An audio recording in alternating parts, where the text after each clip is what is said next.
If you love the conversations you've been hearing from That Sounds Fun Network, you'll feel right at home with Well Coached.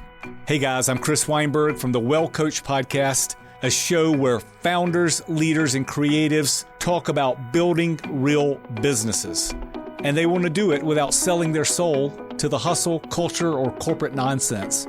Each episode digs into leadership, systems, communication that actually works, featuring honest conversations with real entrepreneurs, operators, and experts who've been in the trenches.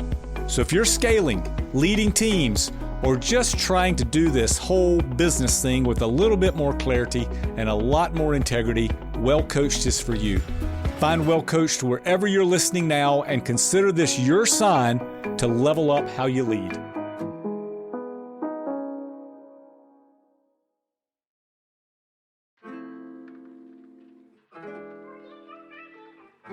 Hello, good morning, and welcome to the Morning Five. So glad to have you with us today. I'm your host, Michael Ware, President and CEO of the Center for Christianity in Public Life. Today is Thursday, April 16th. Let's begin with the passage from Mark 10. James and John, the sons of Zebedee, came up to him and said to him, "Teacher, we want you to do for us whatever we ask of you." And he said to them, "What do you want me to do for you?" And they said to him, "Grant us to sit, one at your right hand and one at your left, in your glory." Jesus said to them, "You do not know what you are asking. Are you able to drink the cup that I drink, or to be baptized with the baptism with which I am baptized?" And they said to him, "We are able." And Jesus said to them, "The cup that I drink you will drink, and with the baptism with which I am baptized you will be baptized. But to sit at my right hand or my left is not mine to grant, but it is for those for whom it has been prepared." And when the 10 heard it, they began to be indignant at James and John. And Jesus called them to him and said to them, "You know that those who are considered rulers of the Gentiles lord it over them, and their great ones exercise authority over them. But it shall not be so among you. But whoever would be great among you must be your servant, and whoever would be first among you must be slave of all. For even the Son of Man came not to be served, but to serve, and to give his life as a ransom for many." May God bless the reading of his word. Well, friends, hope you're having a good morning. Let's get to the news. First up, the United States is sending thousands more troops to the Middle East this month, according to a Washington Post report. The new forces include about 6,000 service members aboard an aircraft carrier, the USS George H.W. Bush, as well as several warships sailing alongside it. The Post adds that about 4,200 more troops, Marines with the Boxer Amphibious Ready Group, are expected to arrive in the Middle East later this month. A 2-week ceasefire between America and Iran expires April 22nd, unless negotiators can make a deal to extend it or to end the war entirely. White House Press Secretary Caroline Leavitt said yesterday that although talks have not been successful so far, the administration, quote, "feels good about the prospects of a deal." Next news item, lawmakers in the House approved a bill to protect Haitian immigrants who face deportation after several Republicans joined Democrats to force a vote. The bill would reinstate temporary protected status for Haitians living in America, status that allows immigrants to reside and work in the United States legally. It doesn't have an easy path through the Republican-controlled Senate, and even if it does, President Trump is unlikely to sign it into law. Next, senators yesterday rejected a Democratic war powers resolution that would have required the president to halt his military campaign against Iran. It was the fourth failed Senate vote on the president's war powers since the war began at the end of February. Senator Rand Paul of Kentucky was the only Republican to join Democrats in voting for the resolution. Senator John Fetterman, a Democrat, split with the rest of his party and voted against it. Also in the news, the S&P 500 stock index hit a record high yesterday as investors believe the U.S. will soon end its war with Iran. The war isn't over, but investors are betting on it. The war hit stock indexes, but now, about 7 weeks later, the S&P is up about 2 points over its position when the conflict began. Some economists are perplexed by the optimism. The Strait of Hormuz, which about a fifth of the world's oil and gas goes through each year, is still shut, and economists predict those oil disruptions may spiral outward and cause a global recession.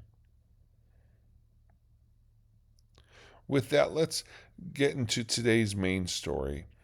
Yesterday, Sudan entered its fourth year of war, fueled by a struggle between two generals who once shared power after the military ousted its former autocratic president several years ago.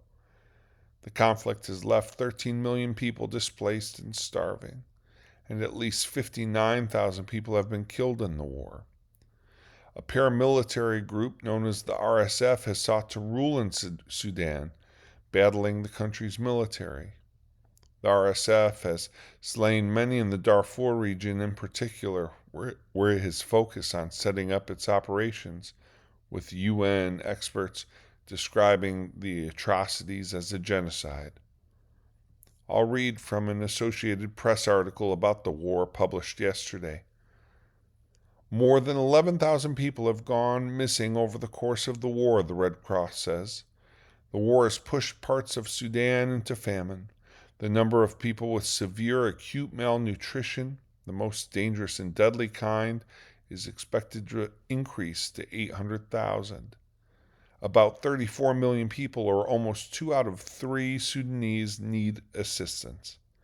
Only 63% of health facilities remain fully or partially functional amid disease outbreaks, including cholera.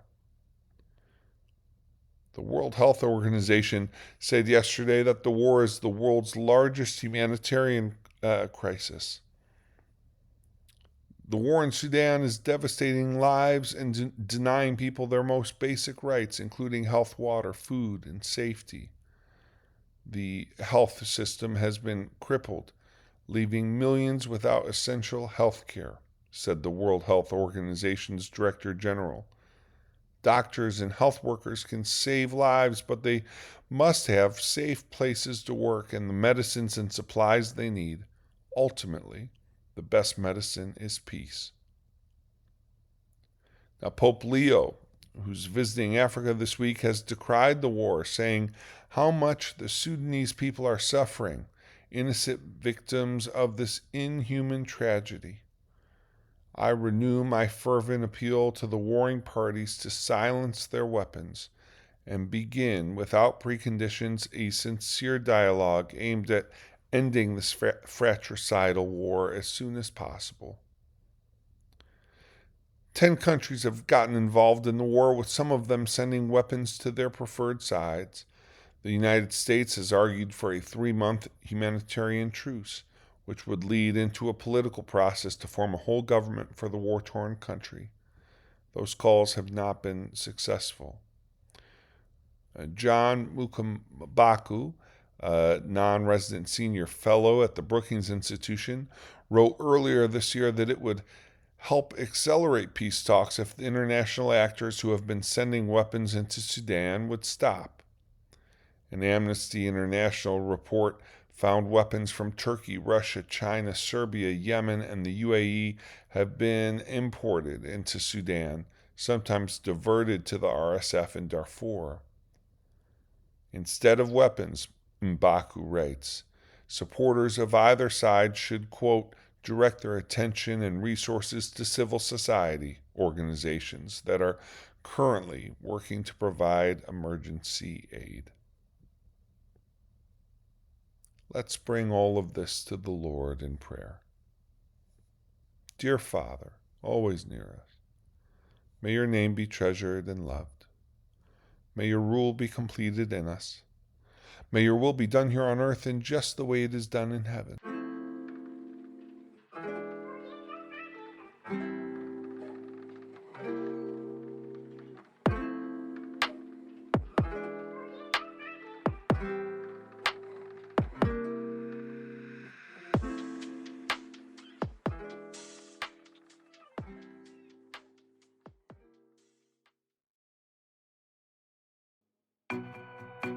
If you love the conversations you've been hearing from That Sounds Fun Network, you'll feel right at home with Well Coached. Hey guys, I'm Chris Weinberg from the Well Coached Podcast, a show where founders, leaders, and creatives talk about building real businesses. And they want to do it without selling their soul to the hustle, culture, or corporate nonsense. Each episode digs into leadership, systems, communication that actually works, featuring honest conversations with real entrepreneurs, operators, and experts who've been in the trenches. So if you're scaling, leading teams, or just trying to do this whole business thing with a little bit more clarity and a lot more integrity, Well Coached is for you. Find Well Coached wherever you're listening now and consider this your sign to level up how you lead.